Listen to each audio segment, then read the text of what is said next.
Princess Diana's brother yesterday claimed a royal courtier lied that Princes William and Harry wanted to walk behind their mother's coffin. Earl Spencer blasted the truly horrifying public spectacle which he said still gives him nightmares. William, Harry, the Earl and Princes Charles and Philip walked in line behind her coffin, watched by 3 million mourners in London and 2.5 billion worldwide. Earl Spencer said he was adamant the boys, then 15 and 12, should not be subjected to the ordeal. Harry recently indicated he felt the same, saying it should not have happened under any circumstance. But Earl Spencer insisted. An unnamed palace official told him the princes were in favor to force him to go along with it.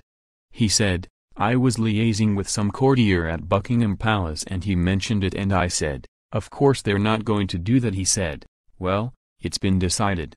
I said she would not want them to do this, and there was lots of embarrassed coughing at the other end and various other conversations. Then eventually I was lied to and told that they wanted to do it, which of course they didn't, but I didn't realize that. Di's funeral was held at Westminster Abbey on September 6, 1997, around a week after her death, aged 36, in a Paris car crash. Earl Spencer, 53, said of the procession, "I think it was the most horrifying half hour of my life, really far worse than delivering a speech at the end of it. Walking behind my sister's body with two boys who were obviously massively grieving their mother. And it was this sort of bizarre circumstance where you were told you just had to look straight ahead. But the feeling, the sort of absolute crashing of a tidal wave of grief coming at you as you went down this tunnel of deep emotion. It was harrowing. I still have nightmares.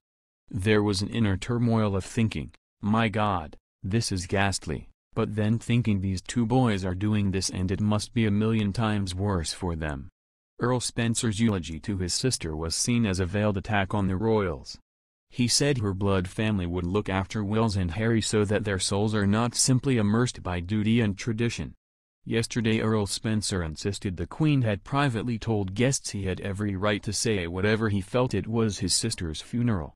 The Earl also believes Diana would have been proud of his speech, which he read to her body days before she was buried.